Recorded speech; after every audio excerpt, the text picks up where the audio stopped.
dois pas savoir.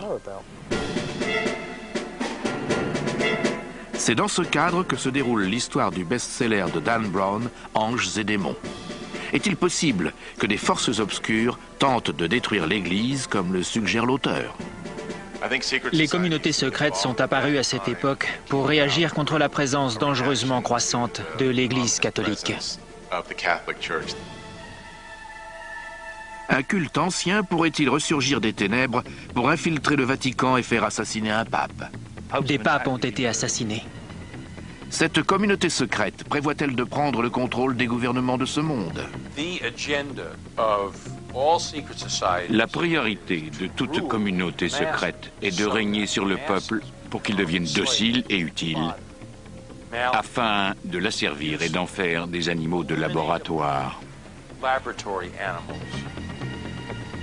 Le nouvel ordre mondial apparaît-il en filigrane dans le billet d'1 $?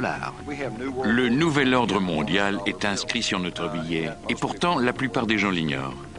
Un homme a décidé de donner les réponses aux questions effrayantes que pose le livre de Dan Brown. Simon Cox, avec l'aide d'autres experts, va nous permettre de distinguer les faits de la fiction et nous révéler ce que nous ignorons encore.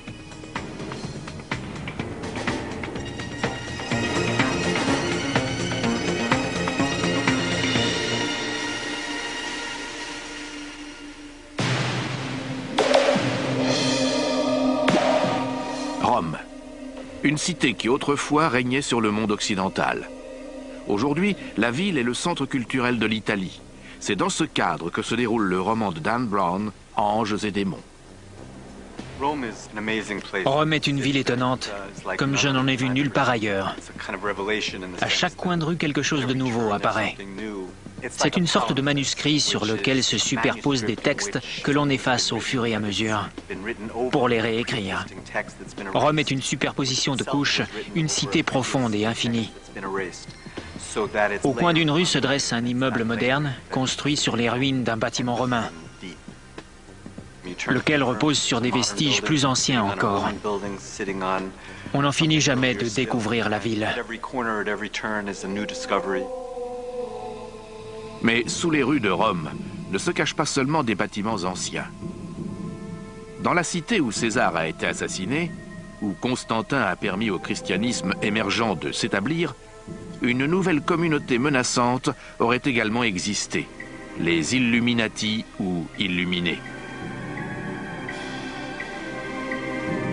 Le roman de Dan Brown soulève des questions essentielles. Les Illuminati existent-ils toujours? Et si oui, qui sont-ils? Le thème central d'Anges et démons repose sur la communauté secrète des Illuminati. A-t-elle existé et à quelle époque de l'histoire? Existe-t-elle encore? Le livre pose ouvertement ces questions et Dan Brown tente d'y répondre en affirmant qu'il s'agit bien d'une communauté secrète qui exerce toujours son influence, comme elle l'a fait tout au long de l'histoire. En tant qu'historien, Simon Cox a étudié le passé. Désormais, il consacre sa carrière à enquêter sur les théories mystérieuses de Dan Brown. Avec Anges et démons, Cox se retrouve sur la piste des Illuminati, tout comme le héros du roman. Ce livre évoque les communautés secrètes, le christianisme et son interaction à travers le temps avec les peuples, les individus.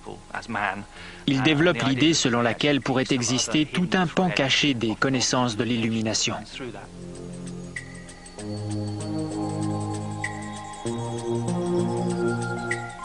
Dans le roman, une communauté secrète connue sous le nom d'Illuminati cherche à détruire le Vatican et à changer le cours des événements planétaires. Pour l'écrivain Jim Marrs, partisan de la théorie du complot, la menace est réelle. Le but intime des Illuminati est la domination du monde. La manière dont ils comptent y parvenir est très détaillée. Ils envisagent d'instruire les jeunes et de les convertir à leur mode de pensée. Ils veulent anéantir la foi et la confiance au sein de la politique, mais aussi de la religion.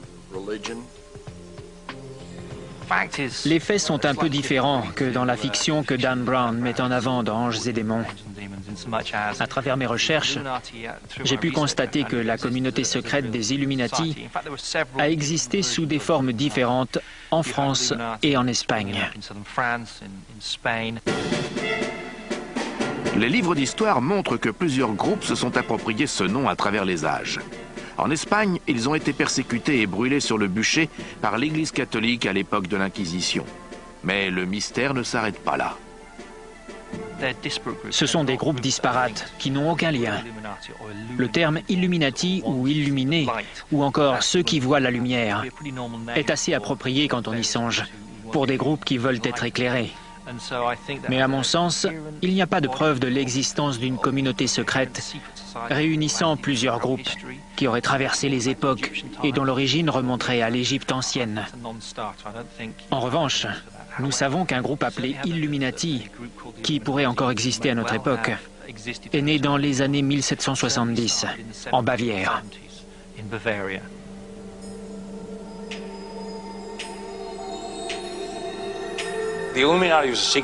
La communauté secrète des Illuminati aurait été formée au printemps 1776 par Adam Weishaupt, qui a été élevé chez les Jésuites.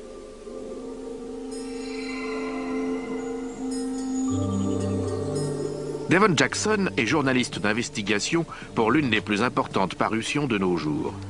Il est convaincu que le nom de Weishaupt n'a rien d'anodin. Selon Jackson, ce nom est une partie fictive d'un code secret utilisé à travers l'Europe qui marque le début d'un conflit entre les membres de l'élite scientifique et les gouvernements financés par l'Église. Jackson va encore plus loin. Il est convaincu que les Illuminati existaient bien avant qu'Adam Weishaupt ne reprenne le nom. Alors, pourquoi un tel conflit aurait-il vu le jour ? Les Illuminati ont commencé à exister au siècle de Galilée, motivés par le besoin d'explorer et de questionner les connaissances d'alors. À l'époque, la science bourgeonnait et échappait littéralement au cadre confiné de l'Église catholique. Ce sont donc des hommes comme Galilée, qui jusqu'au XVIIIe et XIXe siècle étaient tenaillés par la nécessité de découvrir le fonctionnement des choses dans la nature et dans l'univers.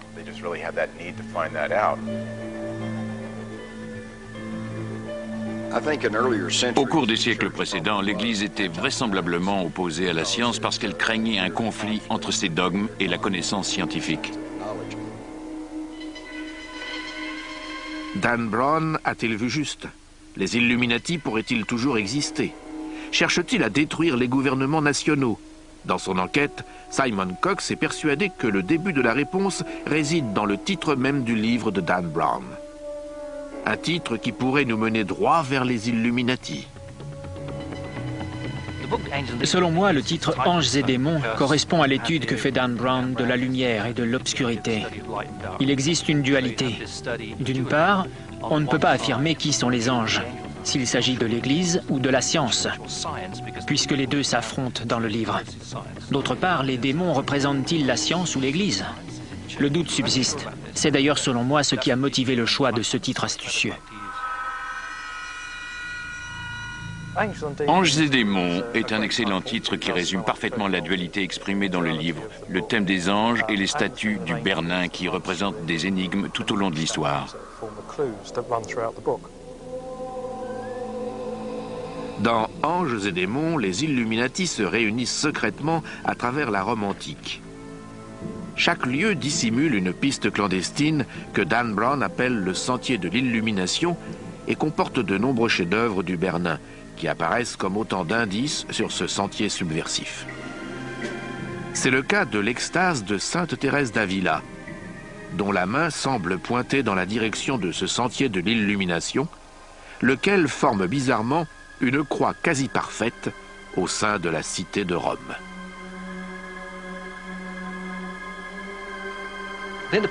Je suis convaincu que le sentier de l'illumination que Dan Brown évoque dans son livre est réel et a été utilisé au fil du temps. Le contexte était sans doute différent de celui décrit dans Anges et démons, mais la métaphore autour des néophytes, des initiés, suivant un sentier, est quelque chose que l'on retrouve symboliquement à travers l'histoire.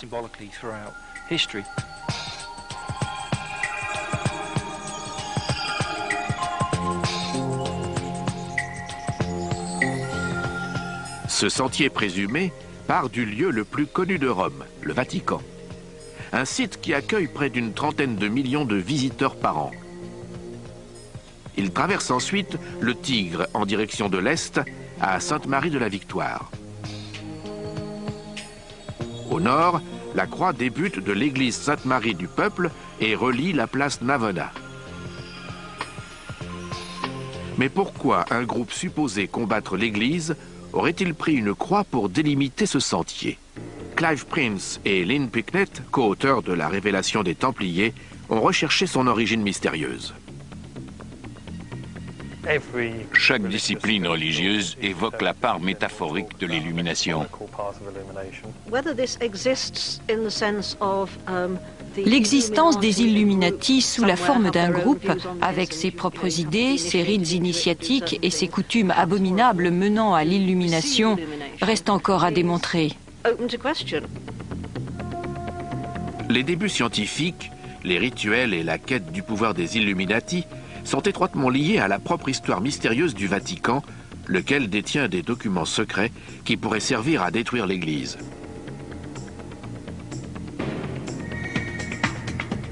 Les Illuminati ont-ils infiltré le Vatican? Ont-ils mis la main sur les documents secrets? Et que se passera-t-il si une autre communauté secrète se les approprie?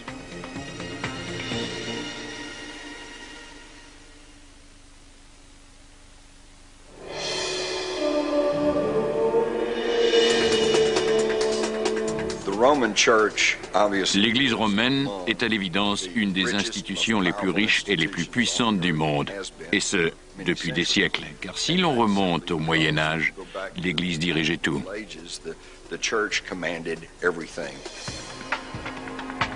Durant plus d'un millénaire, le Vatican a influencé les événements du monde tout en exerçant un large contrôle sur les royaumes et la monarchie. Le Vatican disait sa volonté au roi, prêtait de l'argent et dirigeait chaque facette de la vie de ses sujets. Avec l'émergence de la démocratie et de la liberté à travers le monde, son pouvoir a diminué, mais c'est encore une institution tout à fait redoutable.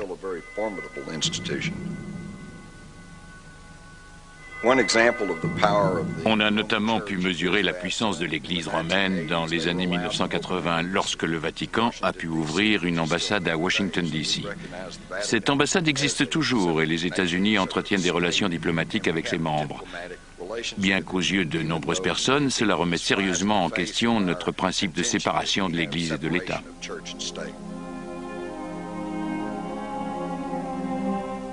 L'emplacement du Vatican est au centre de l'histoire catholique romaine, au cœur même de sa foi. Selon l'histoire catholique et celle du Vatican, les ossements de Saint-Pierre sont enterrés sous la coupole de la basilique Saint-Pierre, de la cité du Vatican, à Rome. Et si les anciennes fondations du Vatican étaient bâties sur autre chose que les restes de Saint-Pierre? Le débat reste ouvert. C'est une question controversée et de nombreuses personnes prétendent que ce ne sont pas les ossements de Saint-Pierre, mais plutôt ceux d'un animal.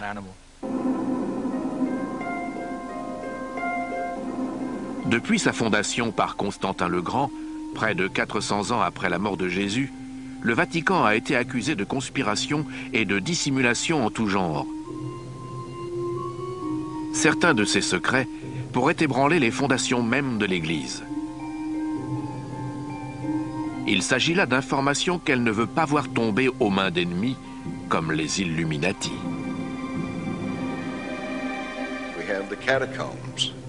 Presque personne n'a jamais pu accéder aux catacombes qui se trouvent sous le Vatican.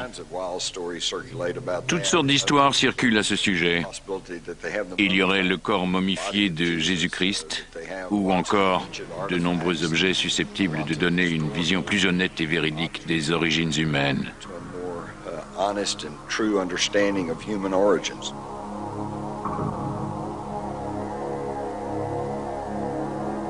Il existe donc une réalité derrière tout cela.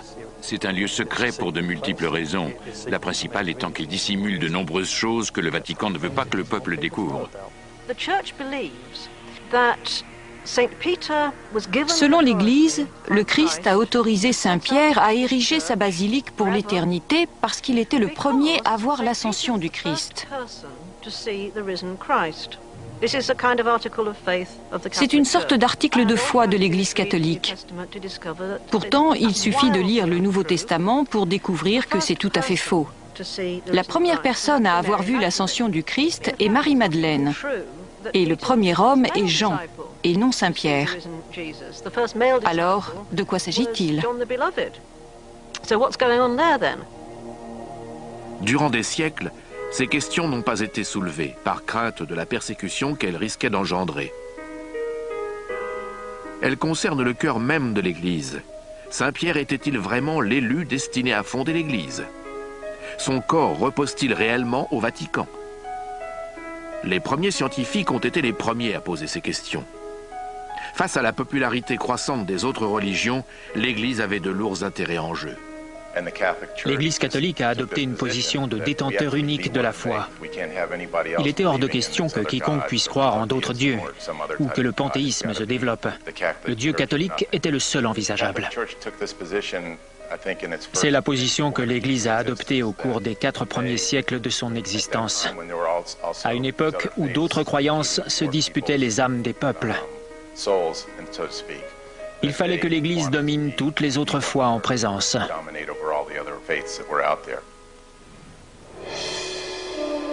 L'énorme richesse financière de l'Église et surtout la manière dont elle a été constituée est un autre facteur de controverse. Le Vatican reste discret sur ses finances à cause des polémiques autour des sommes que récolte l'Église. Il ne veut pas que l'on connaisse le détail des montants perçus, ni même la puissance financière qu'il représente. D'ailleurs, dans le cadre de mon travail de journaliste, j'ai constaté que même ici aux États-Unis, les prêtres et les évêques ne maîtrisent que la comptabilité de leur propre paroisse. Ils n'ont pas accès aux chiffres comptables global ou ignorent où va l'argent et qui le perçoit. Le Vatican a toujours été une institution très secrète. Il y a encore pas si longtemps, elle a été secouée par d'importants scandales financiers impliquant des banques et d'autres établissements. Cette formidable concentration de richesses a eu une conséquence inattendue. La fonction de pape est devenue l'une des plus dangereuses au monde.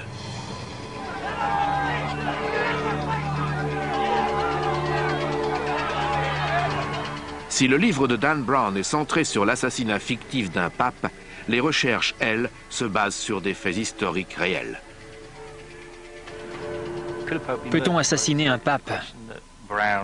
C'est déjà arrivé, ça ne fait aucun doute. Et Dan Brown soulève la question dans Anges et démons. Le pape Célestin V en est l'exemple classique. La présence d'un clou de 10 cm dans son crâne ayant quelque chose de suspect. Stephen Ostro, professeur d'histoire de l'art, a découvert que le Vatican a été l'objet d'une succession de persécutions et de violences au cours des premiers siècles de son existence.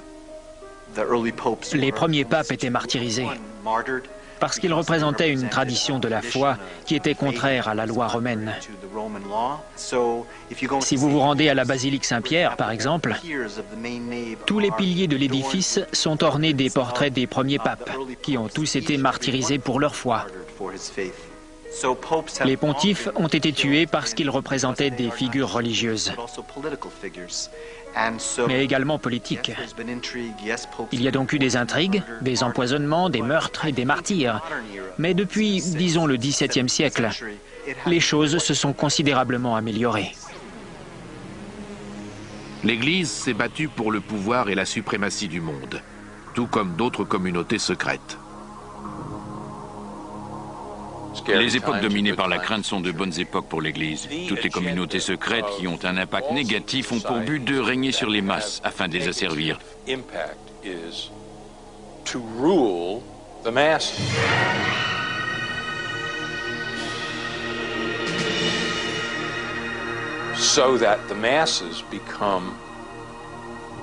L'idée dominante est celle d'une élite qui regarde le reste de l'humanité avec dédain. L'histoire de l'Église primitive est violente et à l'image d'autres royaumes de son époque, la hiérarchie est gangrénée par des projets secrets de groupes se disputant la suprématie mondiale. Un nouveau mot émerge qui décrit les schémas occultes de cette période. Qualifier l'Église de pornocratie est une utilisation intéressante du mot. C'est un terme peu usité qui signifie gouverner par des prostituées, d'où la racine porno. Historiquement, il se réfère spécifiquement à une période du Xe siècle, qui débute par le règne d'un pape relativement inepte, Serge III, et se poursuit avec une série de pontifes dont la souveraineté est pour le moins amorale. Il semble que Serge III ait fait assassiner un nombre important de cardinaux rivaux pour accéder au siège. Le terme concerne donc une époque où des femmes très puissantes et membres de familles nobles tiraient les ficelles de la papauté pour déterminer quel pape allait régner.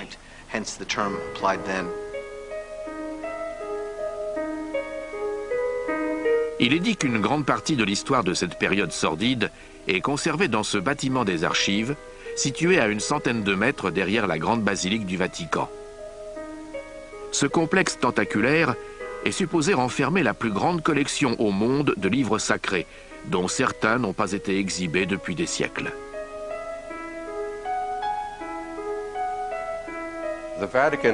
La bibliothèque du Vatican contient l'équivalent de 75 km de livres. C'est une collection gigantesque. On m'a demandé ce qu'étaient les archives secrètes du Vatican. Je l'ignore parce qu'elles sont secrètes et l'ont été depuis des siècles.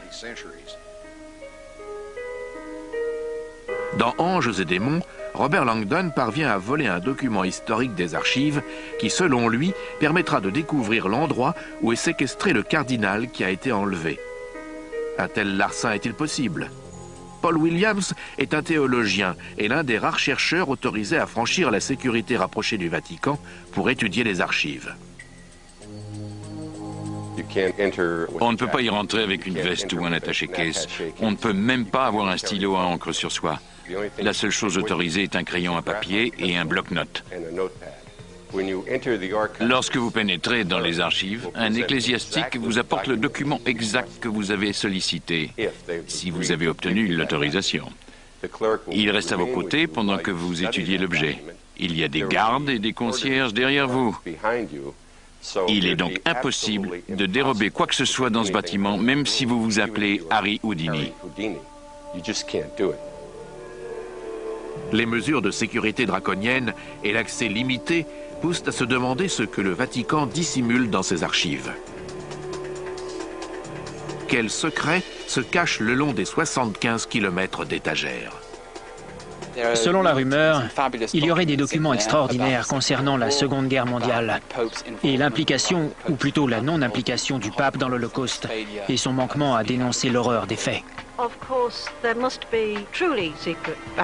Le Vatican dispose forcément d'archives secrètes, car il existe des dizaines d'autres évangiles qui n'ont pas été inclus dans le Nouveau Testament et qui comportent des éléments qui feraient beaucoup de tort à l'Église si le peuple en prenait connaissance. Il existe donc à coup sûr une multitude de livres cachés quelque part au Vatican que des chercheurs comme moi aimeraient consulter. Le livre Anges et démons évoque un des secrets qui serait caché au Vatican. Il s'agirait de documents historiques comprenant des écrits et des recherches scientifiques qui n'ont jamais été révélés. Ces textes pourraient comporter des travaux de Galilée et de Copernic, tous deux considérés comme des ennemis de l'Église et que Dan Brown a associés aux Illuminati.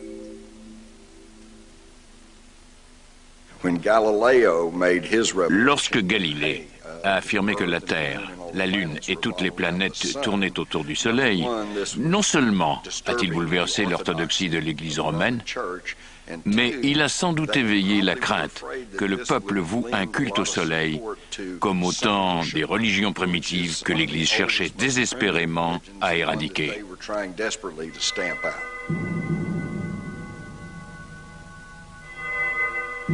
Il est intéressant de remarquer que le livre Anges et démons ne définit pas clairement qui sont les anges et qui sont les démons. Bien que le livre de Dan Brown soit une fiction dans laquelle Galilée et Le Bernin sont des Illuminati issus de la franc-maçonnerie, l'idée ne me paraît pas si insensée. Je la crois même possible.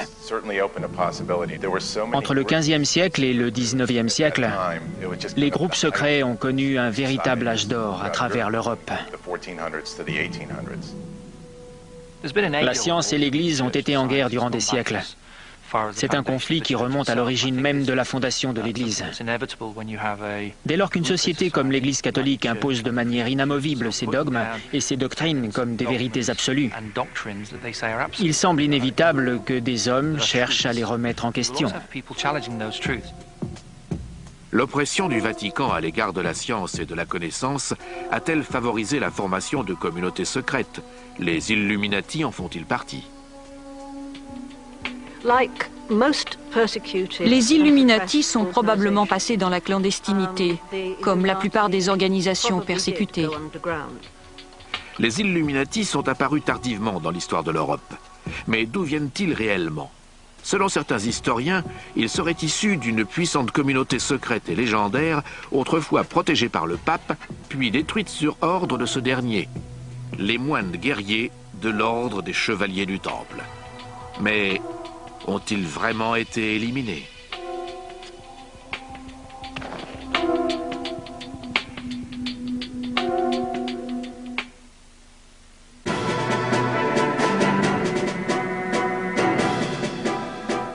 Les chevaliers du Temple sont issus de l'ordre des pauvres chevaliers du Christ.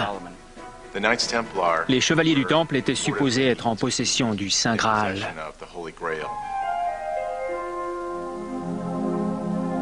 En l'an 1000, le monde occidental croit à la légende du Saint Graal, un calice qui aurait contenu le sang du Christ et son pouvoir. À l'époque, une communauté secrète de moines guerriers affirme avoir trouvé le Saint Graal. À travers les pouvoirs que lui confère la légende, les chevaliers du Temple deviennent une des communautés secrètes les plus craintes et les plus révérées de l'histoire.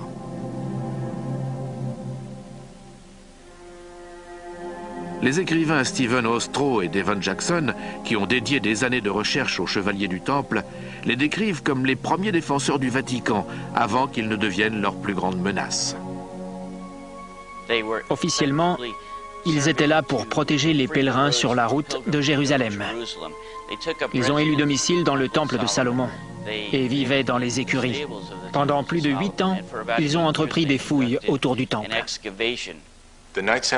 Les chevaliers du temple étaient des moines guerriers qui servaient parfois de garde au pape, mais dont la tâche essentielle était de sécuriser la route des pèlerins et des croisés vers Jérusalem. Ils n'étaient que 9 pendant près de 9 ans, alors ils n'ont pas pu être très efficaces. Ils avaient à l'évidence un autre projet et semblaient être en quête d'autre chose en Terre Sainte. Ils connaissaient certains secrets. En dépit de leurs vœux de pauvreté, les chevaliers accumulent rapidement une fortune plus importante que celle de la plupart des souverains de l'époque. Terre, argent, navires, les chevaliers se mettent à financer les monarques et le Vatican. Les chevaliers du Temple sont devenus une sorte d'entreprise. Ils ont créé la première agence bancaire qui permettait de déposer son or et son argent en Grande-Bretagne et de le retirer une fois arrivé à Jérusalem, afin d'éviter le transport de fonds le long des routes périlleuses. Ils sont donc devenus les plus grands propriétaires d'Europe et possédaient la flotte la plus importante. La richesse et l'influence des Templiers les rendent intrépides et intimidants. Ils n'obéissent à aucun roi, et très vite, pas même au pape. Leur richesse ne constitue peut-être pas leur plus grande menace. L'historienne Lynn Picknett est convaincue que les chevaliers ont donné le jour à une nouvelle religion rivale.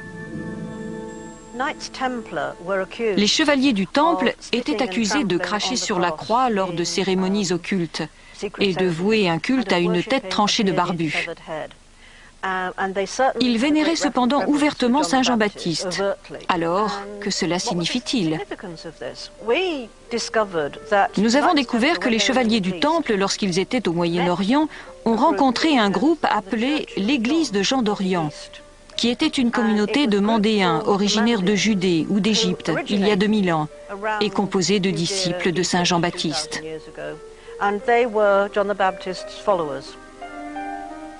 Les chevaliers ont peut-être suivi un culte parfois appelé Chevalier Saint-Jean. Mais c'est sans doute une autre raison qui a sonné le glas de ces téméraires moines guerriers. Ils fulminent contre Jésus, dont ils disent qu'il est un usurpateur, un schismatique de la religion de Saint Jean-Baptiste. Et à l'évidence, les historiens modernes ont découvert qu'il est très probable que Jésus ait débuté comme disciple de Saint Jean-Baptiste.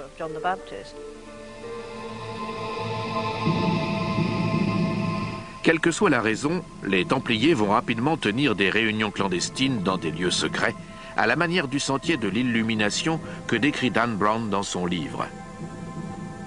Par leur fidélité croissante envers Saint Jean-Baptiste, leur richesse et leur puissance, les chevaliers représentent la plus grande menace que le Vatican ait jamais connue. Les chevaliers du Temple refusaient de se soumettre à la moindre autorité et devenaient effroyablement arrogants. Pendant environ 2 siècles, ils ont constitué un ordre d'une puissance incroyable à tous les niveaux, avant de connaître une fin brutale et tragique au début du XIVe siècle, lorsque d'abord le roi de France, puis le pape se sont retournés contre eux. Finalement, les Templiers sont devenus si importants qu'ils ont exacerbé la jalousie du roi de France et la colère du peuple. Ils sont devenus, selon les termes de Sir Walter Scott, aussi pédants que des Templiers, ce qui veut dire qu'ils étaient si fiers qu'ils se permettaient tout, ce qui a poussé le peuple à se liguer contre eux. Les raisons qui ont motivé le démantèlement de l'ordre font encore couler beaucoup d'encre. Le motif officiel est que le roi de France en voulait à leur fortune. Mais à l'époque, les Templiers ont été accusés d'hérésie et de blasphème. Le 12 octobre 1307, les chevaliers du Temple sentent la fin venir. Les historiens sont convaincus qu'ils sont parvenus à faire disparaître leurs immenses richesses en précédant les armées du roi de France lancées à leur poursuite. Ces convois de chariots ont été acheminés jusqu'au port de La Rochelle, où ils ont été chargés sur 17 navires de la flotte des Templiers, qui ont tout simplement disparu de l'histoire. Le lendemain, vendredi 13, les soldats de l'armée française ont arrêté tous les Templiers qu'ils ont trouvés. Ils ont été exécutés, et beaucoup d'entre eux ont fini sur le bûcher. Aujourd'hui, quelques 700 ans plus tard, de nombreuses personnes redoutent encore le vendredi 13. Mais en 1307, lorsque le dernier grand chevalier des Templiers est brûlé, la purge s'arrête. Le roi de France, Philippe VI, dispose à présent des fonds pour partir en guerre contre Édouard Ier d'Angleterre. Mais la purge a-t-elle été efficace ? Certains historiens, comme Jim Marrs, pensent le contraire. L'impact n'a pas été très efficace parce que les Templiers savaient depuis longtemps que cela se produirait. D'ailleurs, l'armée n'a raflé qu'une poignée d'entre eux. Le gros de la troupe s'était enfui ou avait simplement changé de vêtements pour se fondre dans la population. C'est à ce stade que le mystère s'épaissit. Qu'est-il advenu des chevaliers du Temple qui ont survécu avec leurs immenses richesses et leur mépris vis-à-vis de l'Église? Leurs descendants sont-ils devenus les Illuminati?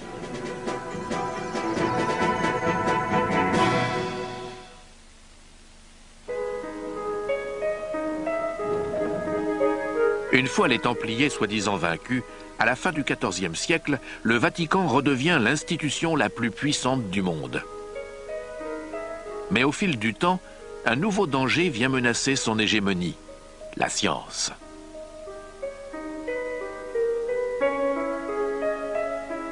Dan Brown utilise le mot scientifique pour qualifier les membres qui composent l'essentiel de la communauté des Illuminati.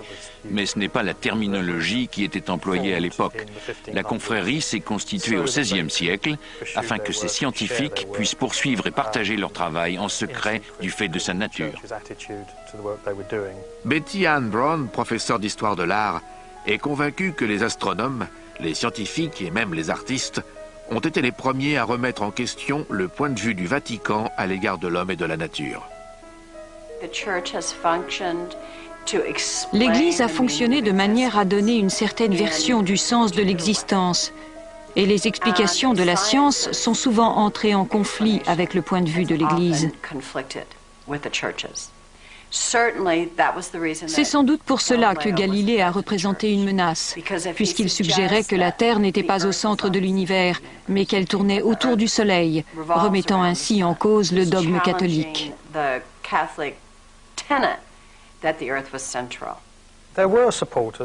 Galilée avait des partisans au sein même de l'Église, selon lesquels de telles allégations, si elles étaient vraies, remettaient en question la vérité théologique énoncée dans la Bible. Il bénéficiait donc de soutien, mais le pape avait le dernier mot. La Renaissance devient une époque dangereuse pour les scientifiques. Nombre d'entre eux y laisseront leur vie, comme Giordano Bruno, un brillant astronome et disciple de Copernic. Il est emprisonné dans la même église que l'héroïne de Dan Brown, le château de Saint-Ange. Un des premiers cas de persécution des penseurs scientifiques par l'Église est celui de Bruno, dont les points de vue étaient parfois un peu extrémistes. Bruno est réputé à travers l'Europe occidentale pour son travail sur les capacités mémorielles, une théorie sensationnelle en 1576. Mais parce qu'il est convaincu, comme l'était Copernic, que la Terre tourne autour du Soleil, il devient l'ennemi de l'Église, qui enseigne que l'univers tourne autour de la Terre.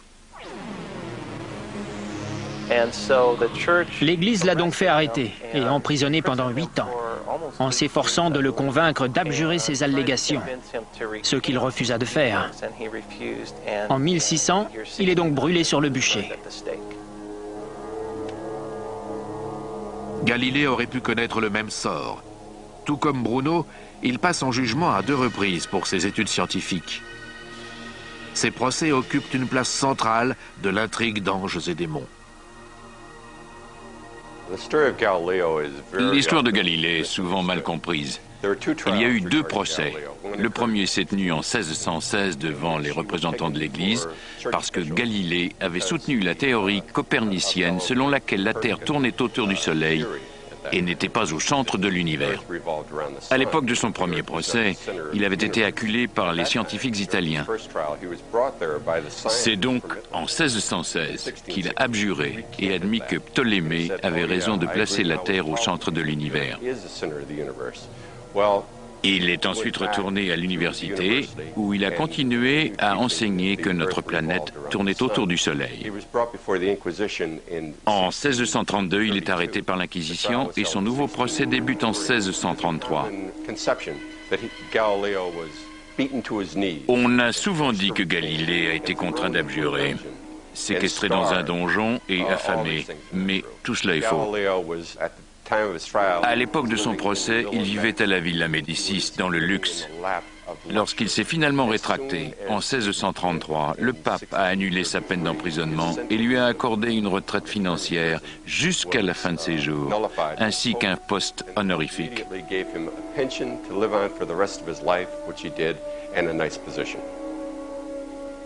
Ces persécutions ont-elles poussé Galilée à rejoindre le courant clandestin des Illuminati, comme le suggère Dan Brown?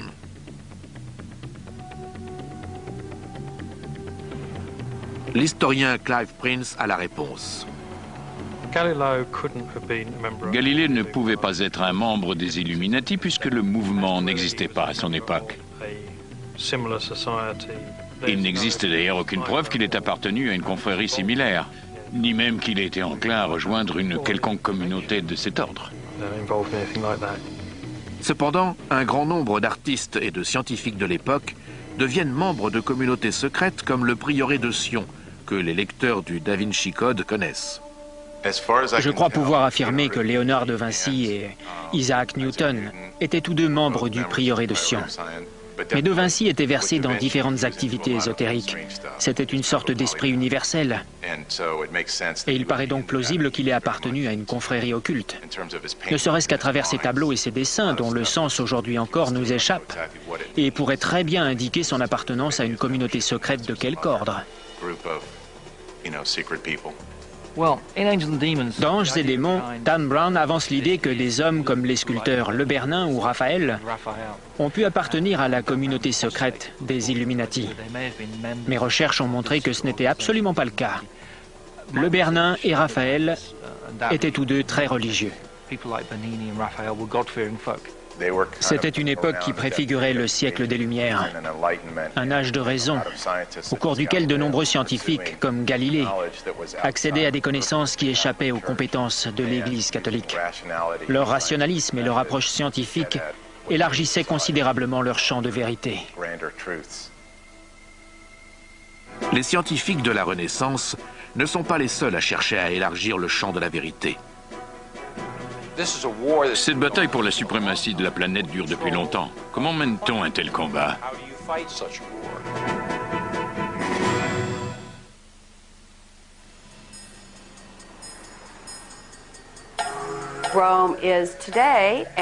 Depuis des siècles et jusqu'à ce jour, Rome a été le fief de l'Église catholique et donc le centre fondamental de la foi chrétienne. C'est un mélange de différentes sources issues de l'Égypte, de l'Afrique et du monde entier. La cité de Rome regorge de symboles antiques. C'est une des raisons pour lesquelles le roman de Dan Brown est situé sur place. Mais c'est aussi pour son patrimoine artistique. Selon l'historienne de l'art Betty Ann Brown, ces deux raisons ont servi à transmettre des messages secrets, certains ayant même pu se trouver sur les mystérieux sentiers de l'illumination. Le Bernin, en tant qu'artiste Illuminati, s'est beaucoup servi de motifs égyptiens dans son travail, pour la simple raison qu'à l'époque de ses œuvres, les symboles égyptiens étaient très en vogue. C'est une très bonne chose qu'il ait choisi le Bernin comme personnage central de la ville de Rome. La période baroque était une époque au cours de laquelle la culture occidentale était centrée autour de la production d'images. Rome était le cœur des représentations picturales de l'ensemble de la civilisation, et dans ce registre, le Bernin était un dieu. C'est peut-être même un doux euphémisme. Le Bernin est l'un des artistes les plus célèbres de tous les temps. Au cours du XVIIe siècle, il réalise les colonnes de la place Saint-Pierre ainsi que les 140 sculptures de saints qui trônent à leur sommet.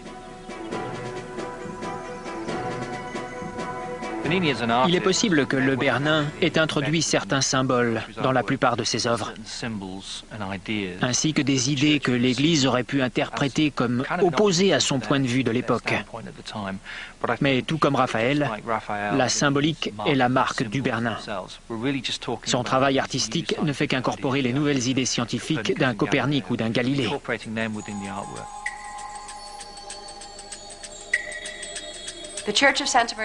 L'église Sainte-Marie du Peuple est chargée d'histoire, au même titre que de nombreuses églises de la ville de Rome.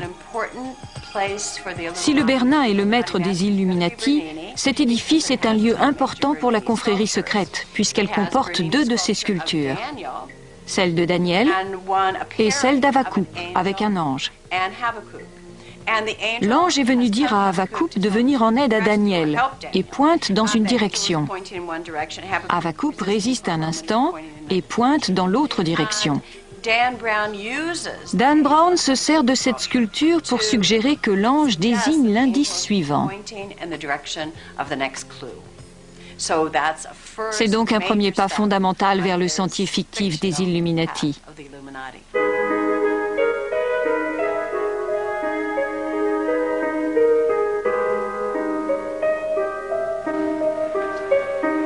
Autre lieu sur le sentier de l'illumination de Dan Brown, la fontaine des 4 fleuves du Bernin. Elle est située à la pointe sud-ouest de la croix du sentier, de l'autre côté du Tigre. Au centre de ce chef-d'œuvre baroque se dresse un grand obélisque. Le Bernin a-t-il volontairement choisi l'emplacement de cet édifice païen comme un signe ? L'obélisque au centre de la fontaine des 4 fleuves est un des anciens édifices de Rome, qui se trouvait sur un autre site, sous les décombres et la poussière. Le pape Innocent X, qui encourageait le travail du Bernin, avait ordonné cette fontaine. Il voulait ériger un monument au centre de la place, qui était en quelque sorte son jardin particulier, puisqu'il jouxtait son palais. Il souhaitait voir un édifice à la gloire du pape et de l'Église au centre de l'esplanade. Il est intéressant de se demander pourquoi les œuvres du Bernin comportaient tant de motifs égyptiens. C'est une question qui a intrigué les partisans de la théorie du complot pendant des siècles. Sur la fontaine des 4 fleuves, chacun des personnages humains représente un cours d'eau et les symboles servent à distinguer chaque fleuve. Ce sont des signes manifestes, mais le Bernin aurait très bien pu dissimuler toutes sortes de petites astuces s'il avait voulu. Ce n'est pas la fontaine qui laisse perplexes les historiens, mais cette sculpture, souvent considérée comme le chef-d'œuvre du Bernin. Elle se trouve exactement à l'extrême est du sentier de l'illumination de Dan Brown. Difficile de croire à une coïncidence. L'extase de Sainte Thérèse d'Avila est l'une des œuvres les plus extraordinaires du Bernin. Le corps sculptural est la pièce centrale de l'ensemble de la chapelle que l'artiste a réalisé pour la famille Cornaro, de riches Vénitiens. Cette œuvre illustre l'un des passages les plus remarquables des écrits de Sainte Thérèse d'Avila, où elle décrit l'une de ses nombreuses rencontres avec le divin. C'est l'extrémité de la flèche qui est supposée comporter un indice Illuminati, le feu, un des 4 éléments. Les Illuminati sont les premiers scientifiques. La terre, l'air, le feu et l'eau sont les éléments avec lesquels ils travaillent et dans le livre de Dan Brown, chacun est utilisé pour le meurtre d'un cardinal. Les Illuminati ont-ils réellement affecté leurs symboles les plus importants à de tels desseins? Sainte Thérèse d'Avila était une femme formidable de l'histoire chrétienne. Elle a réformé l'ordre des Carmélites en permettant à des femmes de conditions modestes d'entrer au couvent par le biais du travail, ne réservant plus l'accès à une élite dont les dots permettaient de couvrir les frais de pension à vie. Elle a voyagé à travers l'Espagne où elle a fondé des couvents et a connu plusieurs expériences visionnaires. Sainte Thérèse d'Avila était à plus d'un titre la figure de proue de la réforme catholique. Il y avait bien sûr son côté visionnaire, son extase. Il y avait un engouement nouveau pour les expériences émotionnelles, les expériences de piété à travers Dieu et Jésus.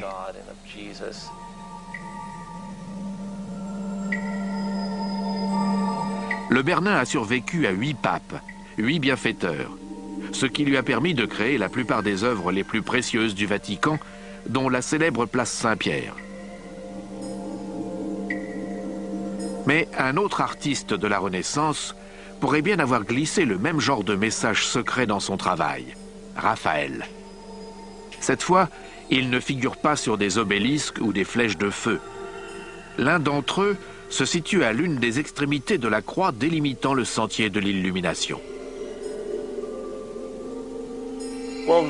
Les pyramides de la chapelle Chigi sont uniques en termes de représentation et de forme funéraire de la Renaissance. Elles ont été conçues par Raphaël, qui était l'architecte et le maître d'œuvre de la chapelle au début du XVIe siècle. Elles étaient destinées à représenter la grandeur de la Rome antique et des civilisations primitives. Raphaël a dessiné ces sépulcres en s'inspirant de la signification symbolique des pyramides, qui remontait à la culture de l'Égypte et de la Rome antique. Leur forme était une incarnation de la perfection, mais aussi du salut et de l'éternité. Dan Brown a choisi ce site comme nouvel indice sur la piste des Illuminati. La Terre, un des éléments. Cela fait-il de Raphaël un conspirateur? Selon moi, n'importe lequel de ces créatifs de génie aurait pu appartenir à une communauté secrète. Ce pourrait être le cas de Raphaël, mais aussi celui du Bernin. Le Bernin, Raphaël et un grand nombre d'artistes de l'époque étaient considérés comme des réformistes. C'étaient de fervents croyants qui dépendaient fondamentalement de l'Église et qui auraient perçu l'idée d'une communauté secrète comme un anathème. Mais c'étaient aussi des réformateurs qui souhaitaient mettre en avant certaines de ces nouvelles notions scientifiques. Et c'est à cela que Dan Brown semble s'atteler dans Anges et démons. Si le Bernin et Raphaël ont vécu bien avant que les Illuminati ne soient connus, d'autres symboles sur le sentier de l'illumination pourraient avoir un lien avec les communautés secrètes. L'Égypte est la source des symboles Illuminati, qui jouent un rôle significatif dans Anges et démons. Au début du livre, le personnage principal rêve de l'Égypte. À mon sens, Dan Brown utilise ce dispositif romanesque pour nous faire entrevoir le rôle prépondérant que la symbolique égyptienne va jouer dans l'histoire. Rome et la cité du Vatican comportent plusieurs obélisques comme celui-ci. Ils ont une origine païenne, et pourtant ils se trouvent sur un des sites les plus religieux du monde. La raison de leur présence remonte aux lointaines origines du christianisme moderne. La vue des obélisques au sein de Rome a quelque chose d'étrange. La ville en compte 13 au total, c'est-à-dire un nombre plus important que celui que l'on trouve actuellement en Égypte. Dans Anges et démons, les obélisques servent à constituer le sentier de l'illumination que découvre Robert Langdon. Le professeur Eric Johnson enseigne à l'Université de Los Angeles. C'est un spécialiste de l'histoire religieuse. Selon lui, il est possible d'expliquer l'influence du mysticisme égyptien au sein de l'Europe chrétienne et l'utilisation des symboles par les communautés secrètes. La culture, ou tout au moins la philosophie égyptienne, exerce une fascination pendant la Renaissance. Les humanistes de l'époque étaient convaincus que les Égyptiens étaient à la source d'une sagesse ancestrale disparue.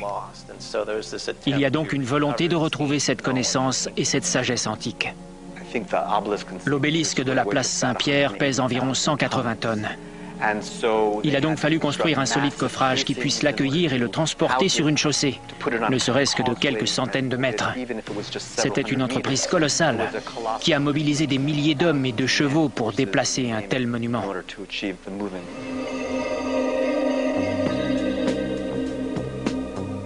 C'est au pied de cet obélisque qu'a lieu l'un des plus abominables meurtres du livre de Dan Brown. L'ultime indice est laissé par le Bernin, qui a créé cette place en 1656 afin qu'elle puisse accueillir 300 000 personnes, un chiffre impressionnant à cette époque et le témoignage de la puissance de l'Église. Au centre de la place, au pied de l'obélisque, un relief elliptique, la plaque du West Ponente, le vent. Cette plaque se trouve d'un côté de l'obélisque de la place Saint-Pierre. Le West Ponente, la plaque représente le vent qui souffle depuis l'ouest, le vent d'ouest. Il y a là certaines références symboliques chrétiennes que l'on pourrait faire. Ce qui marginalise un peu plus les Illuminati dans les livres de Dan Brown, ce qui les situe plus près du côté obscur, c'est qu'une grande partie de leur symbolique, de leur conception des choses et de leurs soi-disant rituels sont empruntés aux Égyptiens et aux Babyloniens, ce que tout le monde faisait à l'époque.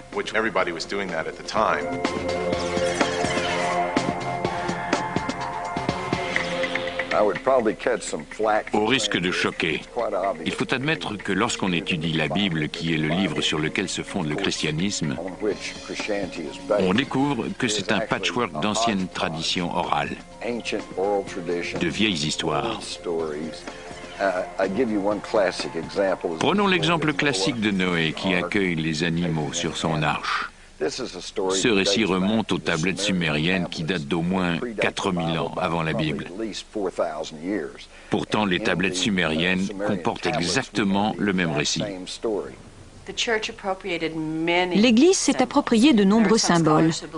Certains experts sont convaincus que la croix chrétienne est en réalité une appropriation du symbole onque égyptien, qui, comme vous le savez, ressemble à une croix, mais avec un sommet arrondi, et se portait de la même manière que les croix de nos jours.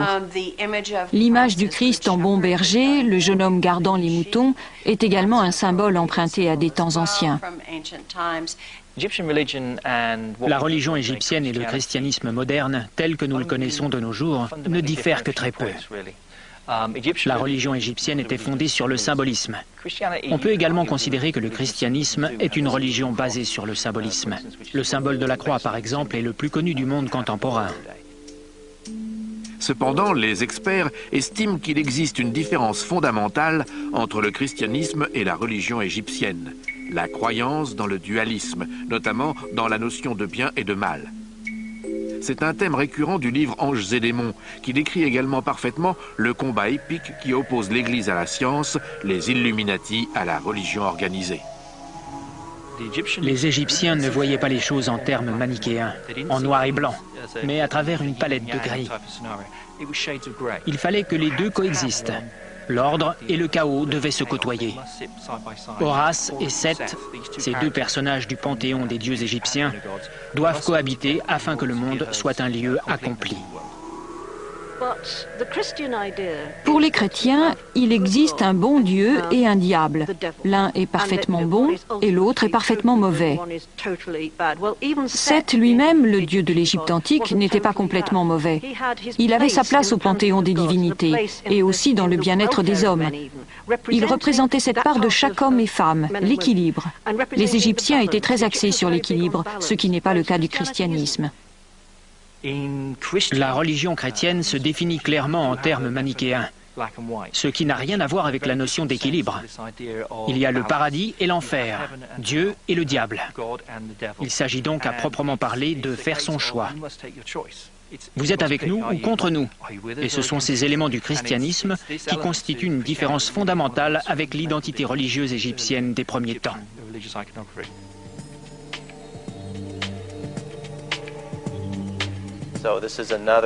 Rome s'est transformée en un lieu sacré pour l'ensemble de l'Empire. De cette façon, tous les dieux qui étaient vénérés au sein de l'Empire l'étaient à l'intérieur de ce temple. Plus tard, lorsque le christianisme a été légalisé et qu'il est ensuite devenu la religion officielle de l'Empire romain, il est apparu normal de reconvertir tous ces temples païens en lieux de culte chrétien.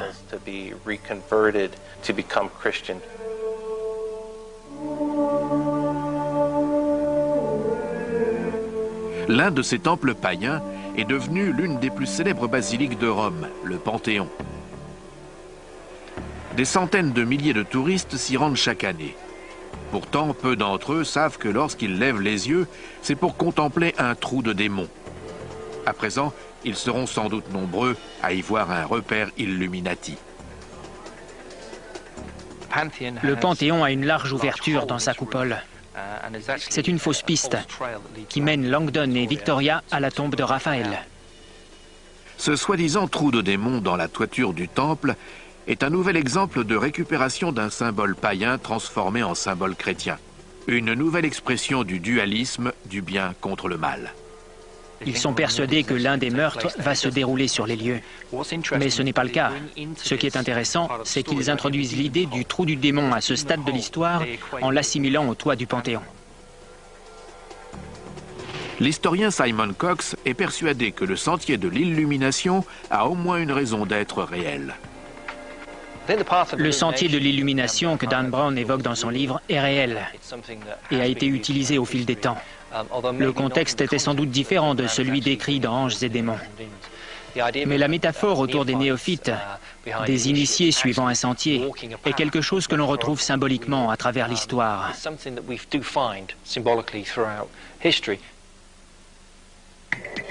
Tout semble indiquer que les Illuminati sont restés dans la clandestinité durant les siècles de règne du Vatican. Leur volonté d'accéder à l'illumination à travers la science prend lentement une tournure obscure. Une grande conspiration se trame dont l'objectif est la domination du monde.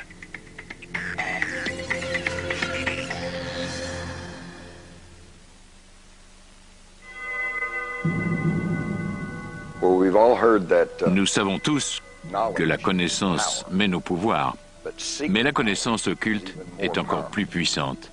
Et les Illuminati, si c'est encore leur nom, sont un mouvement dont le mot d'ordre est la fin justifie les moyens.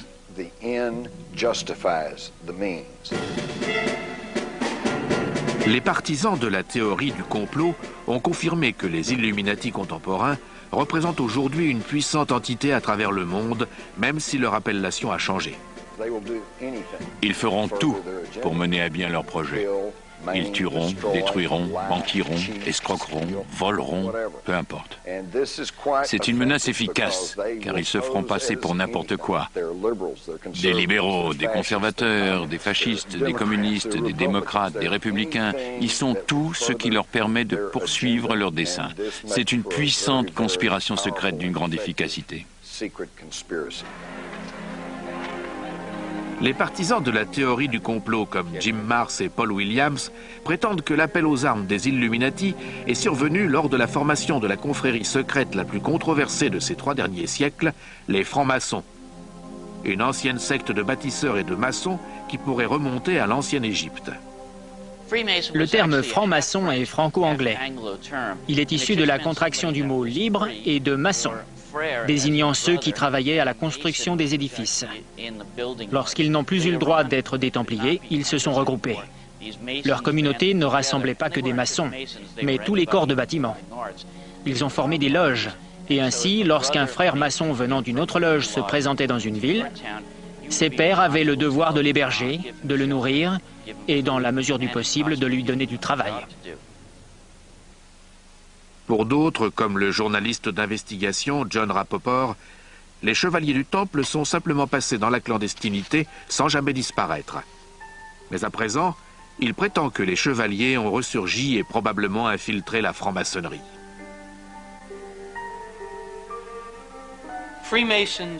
Selon moi, les francs-maçons sont une émanation des chevaliers du Temple qui avaient été partiellement anéantis par l'édit du pape et le roi de France et s'étaient enfuis pour se reconvertir sous la forme d'une confrérie secrète appelée franc-maçonnerie.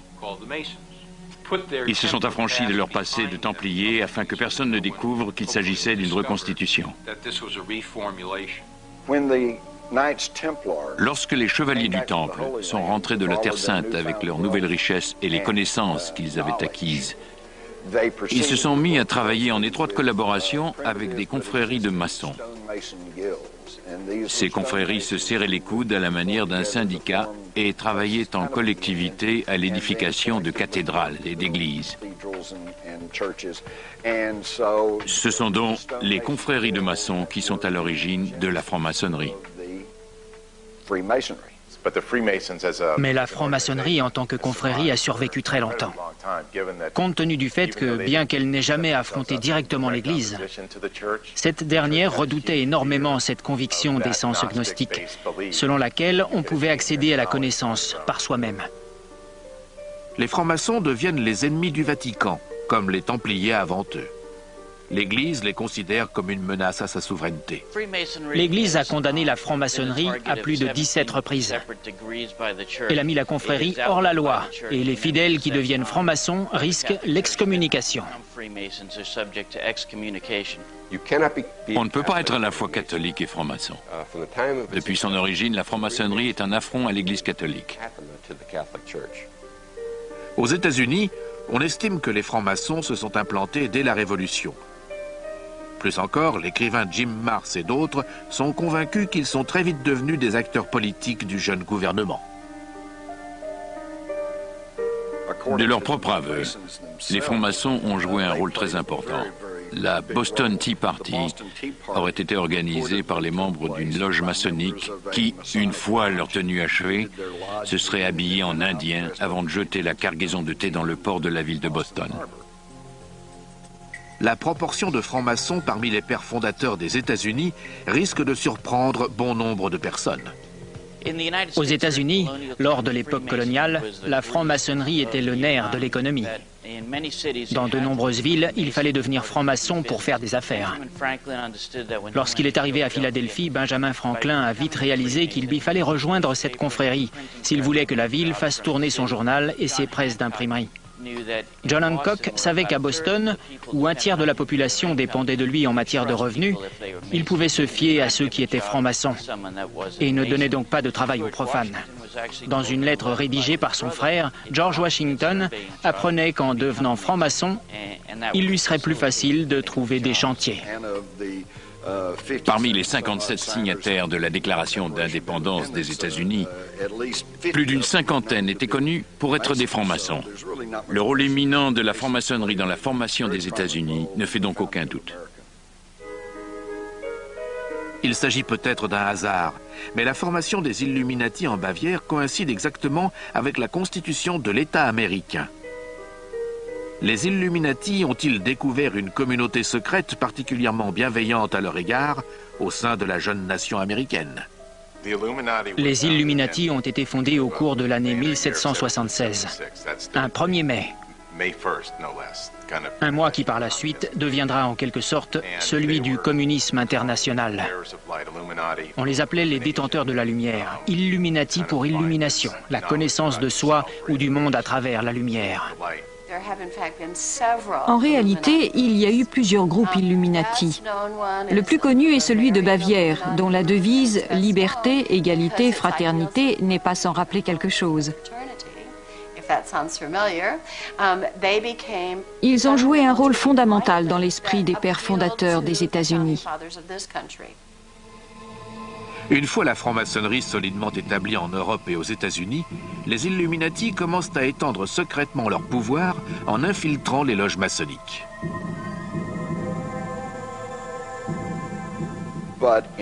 Mais en 1782, à la convention de Wilhelmsbad, les Illuminati se sont introduits au sein des chevaliers du Temple, au sein même de la franc-maçonnerie. C'est là que la fusion des Illuminati et des francs-maçons a eu lieu. Certaines de ces loges ont été infiltrées par Adam Weishaupt, le fondateur des Illuminati, en 1776. Il estimait que le noyautage de certaines loges maçonniques solidement implantées constituait un excellent moyen de passer le mot afin de contrôler la mise en place de sombres projets à une échelle internationale. George Washington lui-même, un des pères fondateurs des États-Unis, craignait ouvertement l'infiltration des Illuminati. Il est intéressant de remarquer que George Washington avait déclaré qu'il croyait à une conspiration des Illuminati, mais qu'elle n'avait aucun lien avec la franc-maçonnerie. Il ne faisait aucun lien entre la franc-maçonnerie et les Illuminati, mais croyait tout de même au complot. Il fallait un petit groupe de personnes aux commandes du navire pour garantir sa fiabilité. L'idée était la suivante: présenter le concept de l'abolition de la propriété privée en guise de couverture. Un rêve porteur d'un projet d'égalité qui séduirait le plus grand nombre. Mais derrière ces idéaux utopiques se cache la volonté de domination à l'échelle planétaire. Cette manœuvre leur permettra-t-elle de prendre le contrôle des États-Unis?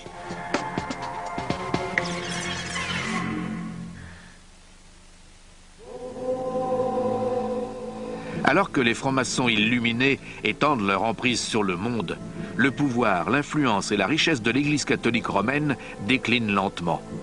Afin de garantir sa survie, le Vatican doit trouver un compromis.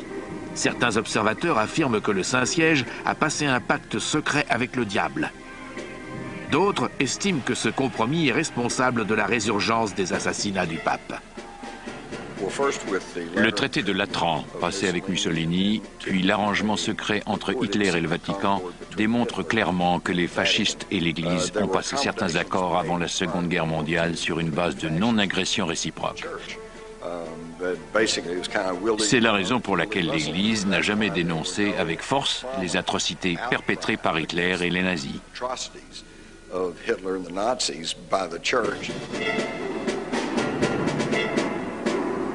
Cette prétendue infiltration secrète du Vatican par des puissances externes a pu sauver l'Église de l'anéantissement. Cependant, certains estiment que cela en fait un complice du génocide qui allait suivre. Le pape Pie XI a signé le concordat avec Hitler et avec Mussolini. Il a servi ces deux régimes fascistes. Vers la fin de son pontificat, il est revenu sur ses positions car il savait qu'il avait fait une erreur. Il a vu la souffrance du peuple juif à travers l'Allemagne et la Pologne, les ghettos, les camps de concentration et la persécution des ecclésiastiques catholiques en Allemagne.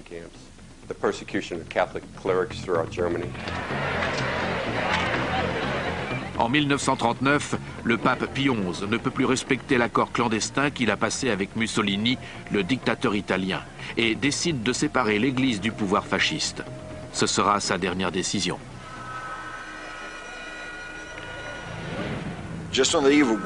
À la veille de la Seconde Guerre mondiale, le pape Pie XI déclare son mécontentement à l'égard des concordats négociés avec Mussolini et Hitler. Il menace de dénoncer publiquement les accords secrets passés entre l'Église et le pouvoir fasciste, mais il meurt subitement. La mort soudaine de Pie XI réduit à néant le projet destiné à rompre l'alliance entre le Vatican et les fascistes. Les pontifes sont à nouveau en danger de mort, tout comme ils l'étaient au Moyen-Âge. Aujourd'hui encore, les experts soulèvent des questions troublantes autour de la mort du pape. Immédiatement après la mort du pape, 2 personnes sont entrées dans sa chambre. L'une d'entre elles était le cardinal Pacelli, le futur Pie XII, et principal instigateur du concordat passé avec Hitler. L'autre était le médecin du Vatican.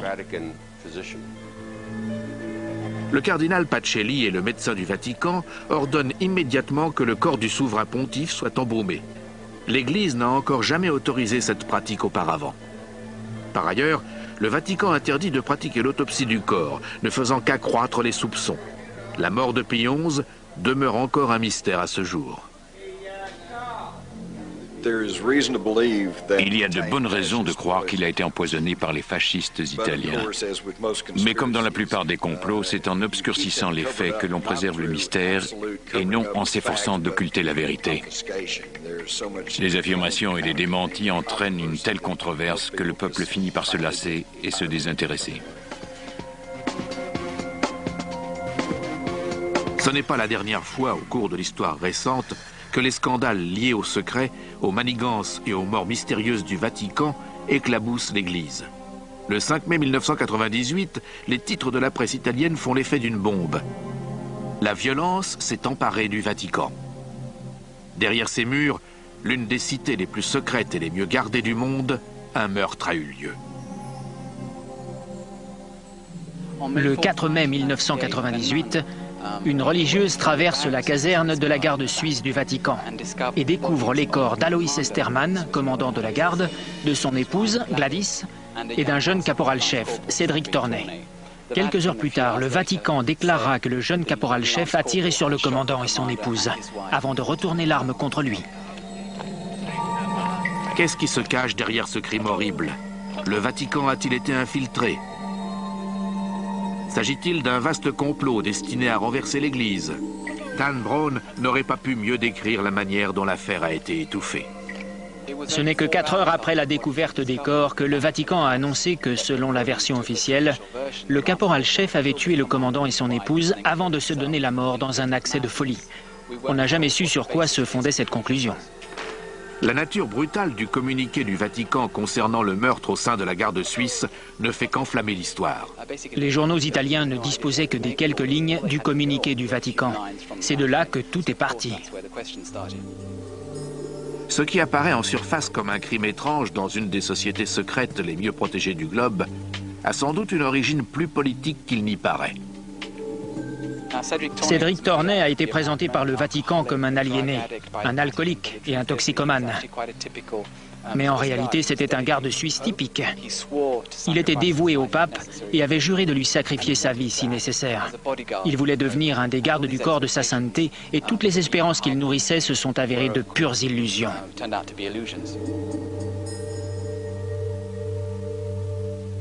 Mais par un tour inattendu, le journaliste d'investigation Devon Jackson découvre un lien possible entre la garde suisse, cette armée d'élite ayant juré de protéger le pape, et une ancienne communauté secrète, les Chevaliers du Temple. Ceux-là même qui, après l'avoir protégé, furent anéantis par le pape. Cette investigation a-t-elle démasqué la résurgence de la communauté secrète? L'affaire n'a jamais été résolue. Comme ses prédécesseurs, les Chevaliers du Temple, la garde suisse, gardent jalousement son secret. En dépit de l'énorme pression de l'opinion publique pour qu'une enquête soit ouverte afin de connaître les responsables des meurtres, le Vatican étouffe l'affaire. Il refuse l'aide du gouvernement italien et celle d'autres experts. Le lendemain des meurtres, L'ensemble de la garde suisse est rassemblé et contraint de jurer de garder le silence sur l'affaire et sur le moindre détail concernant les protagonistes impliqués.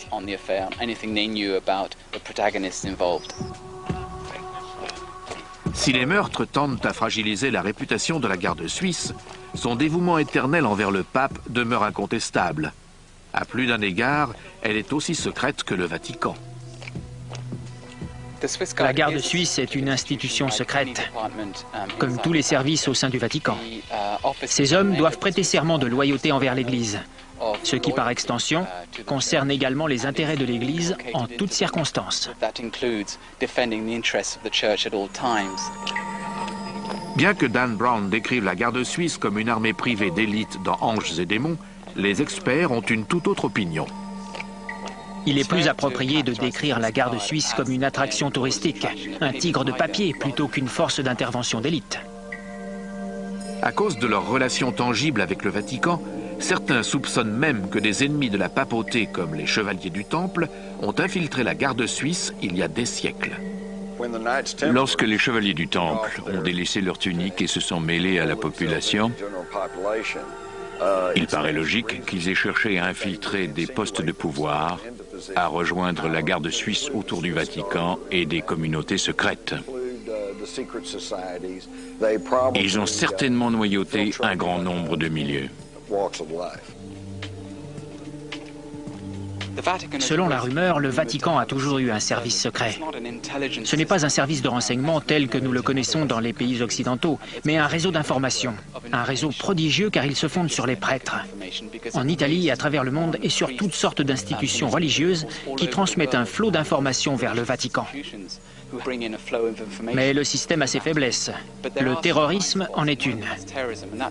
C'est pourquoi il doit compter sur des informations émanant de la CIA, des renseignements généraux français ou des services italiens. Après avoir bien étudié la garde suisse, j'en ai conclu qu'elle n'était pas équipée pour assurer la protection du pape.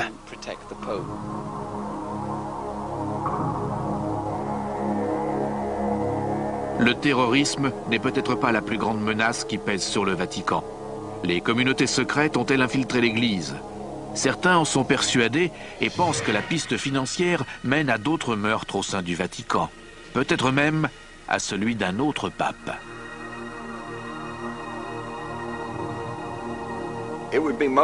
Il serait bon que tout le monde puisse étudier le dossier du scandale de la loge P2 survenu en Italie dans les années 80, à l'époque de l'administration Reagan. Le sigle P2 signifie Propaganda Due et désigne le nom d'une loge maçonnique en Italie. Ses membres prétendaient être financés en Suisse par des francs-maçons illuminés qui se faisaient appeler les gnomes de Zurich. C'était une affaire qui a fait du bruit en Europe, mais aux États-Unis, on n'en a presque pas entendu parler. La loge Propaganda Due entretient d'étroits liens financiers avec la Banque du Vatican, dirigée par l'archevêque Thomas Marsecus, originaire de Chicago. À terme, plusieurs cardinaux de haut rang ainsi que quelques évêques deviennent membres de la loge maçonnique P2. Dans les années 60, cette organisation maçonnique secrète était devenue extrêmement puissante. Elle étendait ses activités à travers le monde et comptait parmi ses membres plus de 121 dignitaires catholiques, et pas des moindres, des archevêques, des évêques, des cardinaux.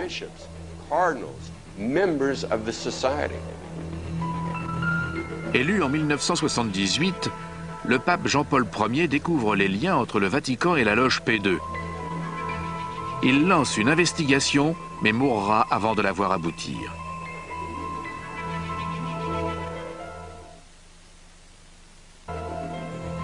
La piste menant aux chevaliers du Temple, aux Illuminati et jusqu'aux francs-maçons a-t-elle conduit le pape vers une mort prématurée? L'historien Clive Prince penche pour la thèse d'un complot interne. De nombreux observateurs ont soupçonné qu'il s'agissait du travail d'une sorte de faction au sein de l'Église, au sein de l'administration de l'Église, qui ne voulait pas faire élire ce pape parce qu'elle craignait qu'il ne découvre les scandales financiers qui avaient cours à l'époque.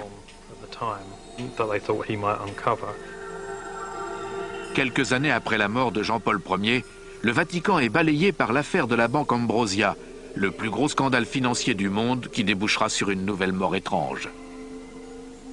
La loge P2 était également très impliquée dans les opérations de banque. Et à l'époque, la banque Ambrosia, l'une des plus importantes d'Italie, que l'on appelait la Banque du Vatican, a fait faillite. Le directeur s'appelait Roberto Calvi. Il a été retrouvé pendu à un pont de la ville de Londres, avec des cailloux dans ses poches, comme pour préciser qu'il s'agissait d'un meurtre maçonnique et non d'une simple exécution. Une règle maçonnique stipule qu'un traître doit être pendu avant la marée montante, ce qui fut le cas, et que son assassinat doit porter les marques du groupe maçonnique qui l'a trahi, d'où les 5 briques dans ses poches.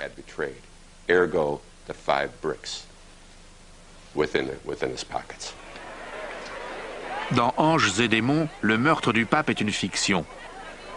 Mais la tentative d'assassinat du pape Jean-Paul II est relayée par la télévision à travers le monde entier, horrifié. Aujourd'hui encore, la question reste posée. Était-ce un acte isolé ou le fruit d'un vaste complot? La tentative d'assassinat de Jean-Paul II le 19 mai 1981 sur la place Saint-Pierre est la seule de l'histoire récente. Il était entouré de membres de la sécurité du Vatican, dont des officiers de la garde suisse. La tentative d'assassinat de Jean-Paul II en 1981 n'était pas l'œuvre d'un tueur isolé.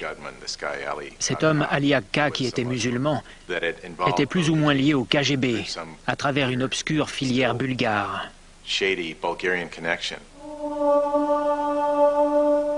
La position ouvertement anticommuniste de Jean-Paul II a-t-elle incité le complot de son assassinat? Son agresseur appartient-il à une ancienne communauté secrète, celle des assassins, qui était liée aux Templiers? Ronald Reagan et Jean-Paul II ont conclu un accord vers la fin de la guerre froide. Ils voulaient se débarrasser du communisme et des théologiens de la libération qui sévissaient en Amérique centrale et en Amérique du Sud, et qui à l'époque étaient au sommet de leur ascension controversée. Reagan a dit au pape que s'il l'aidait à se débarrasser du communisme, il ferait ce qui était en son pouvoir pour contenir le mouvement de théologiens de la libération et lui permettre un meilleur contrôle de la situation. Il existe des documents prouvant que Reagan et Jean-Paul II allaient s'efforcer d'éradiquer le communisme.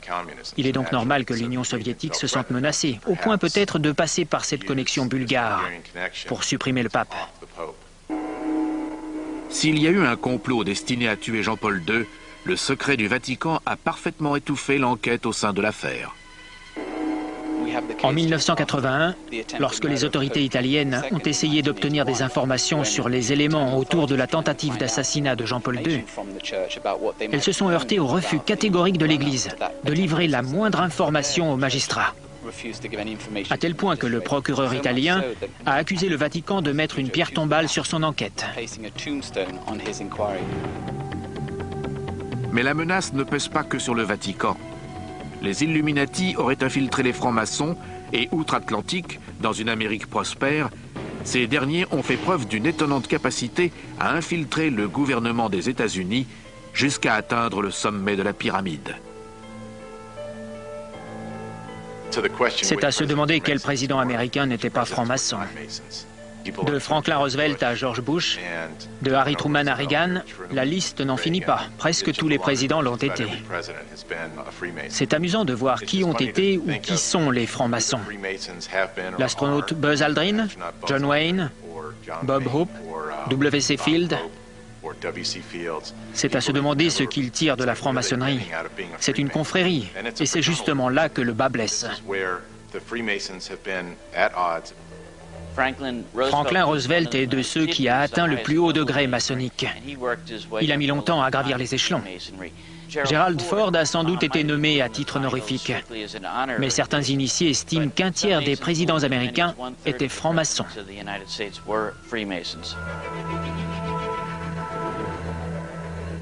Au cours de la présidence de Franklin Roosevelt, le billet $1 subit une modification subtile dont certains affirment qu'elle annonce l'arrivée d'une puissante confrérie secrète aux États-Unis. L'une des choses que mentionne Dan Brown dans ses livres est la symbolique maçonnique qui figure en bonne place sur le billet $1. Il y a d'abord le sceau, qui comporte de nombreux signes distincts, puis les flèches et la branche d'olivier. Ici, nous avons l'œil de la connaissance au sommet de la pyramide, mais il est séparé du corps de l'édifice. C'est une imagerie Illuminati qui indique qu'ils sont les seuls à disposer de cette connaissance et que le reste d'entre nous est ici, au pied de la pyramide. Le ministre des Finances, Henry Wallace, qui selon Simon Cox était un franc-maçon, a introduit les symboles maçonniques sur le grand sceau du billet vert. Il a également ajouté ces mots effrayants.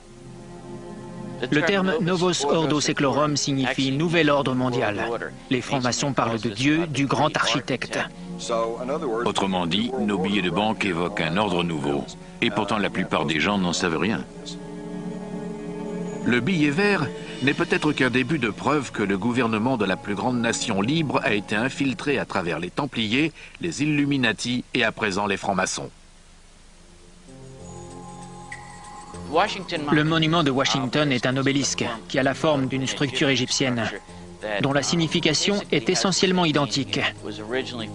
Elle était initialement dédiée au dieu Osiris, mais elle représente le pouvoir de tous les dieux. Le tracé de la ville de Washington, D.C. met en valeur l'architecture sacrée. Le Capitole, la Maison Blanche et l'obélisque sont les trois édifices les plus importants. Le groupe de Bilderberg constitue la preuve la plus saisissante de l'influence des Illuminati. On peut dire que c'est l'un des groupes les plus puissants du globe et de nombreuses personnes le soupçonnent de diriger l'économie et les gouvernements du monde entier. Le groupe de Bilderberg est apparu en 1954. Il a été fondé par un autre franc-maçon, le prince Bernard, qui appartenait à la dynastie mérovingienne, d'après ses dires, et était également affilié aux nazis. Le groupe se rencontrait dans un hôtel des Pays-Bas, l'hôtel Bilderberg, dont ils ont conservé le nom. Au cours de l'une de leurs réunions, David Rockefeller, que beaucoup de gens considèrent comme un marionnettiste dirigeant les chefs de file du monde entier, a suggéré de créer une commission qui est devenue la commission trilatérale, dont le nom fait allusion, par pure coïncidence, aux trois côtés d'une pyramide.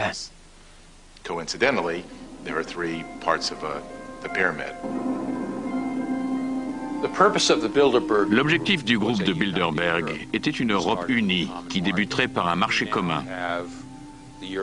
À présent, l'Union européenne cherche désespérément à faire ratifier une constitution par les pays membres, en vertu de laquelle les gouvernements déjà imposants de chaque État souverain seront dirigés par un gouvernement encore plus imposant, appelé Union européenne. Les bureaucrates contrôleront toute l'Europe. Il n'y aura plus de frontières, le règne d'une minorité sur la masse. Il y a une grande part de secret, surtout au sein du groupe de Bilderberg. Il y a une grande part d'intimité autour de ce qui se décide au sein de la commission trilatérale. Et le fait qu'ils aient envie de façonner le monde selon leurs desseins, de déterminer ce qui est bien et les moyens d'y parvenir, permet de faire le lien avec le nouvel ordre mondial, la pyramide, l'œil et la tradition maçonnique.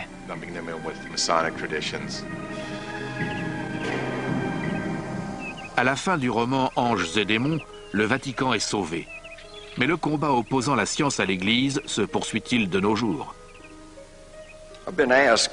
On m'a demandé qui, de l'Église ou des Illuminati, était en passe de l'emporter. C'est difficile à dire, parce que c'est un conflit muet. Les journaux et la presse n'en parlent pas, et la télévision non plus. Mais en prenant un peu de hauteur, on constate que l'influence de l'Église est sur le déclin, que la scène politique est de plus en plus chaotique, et que le contrôle global des grandes entreprises va croissant. Donc, à mon sens, les Illuminati ont pris de l'avance. Ils ont toujours combattu la science, et avec plus de 400 ans de retard, ils viennent tout juste d'absoudre Galilée pour avoir affirmé que le Soleil était au centre de l'univers. Aujourd'hui, ils tueraient à nouveau Galilée, ou le feraient enchaîner. Ils enverraient encore Giordano Bruno sur le bûcher, comme ils l'ont fait, s'ils pouvaient s'en tirer. Mais ils savent qu'ils ne le peuvent pas.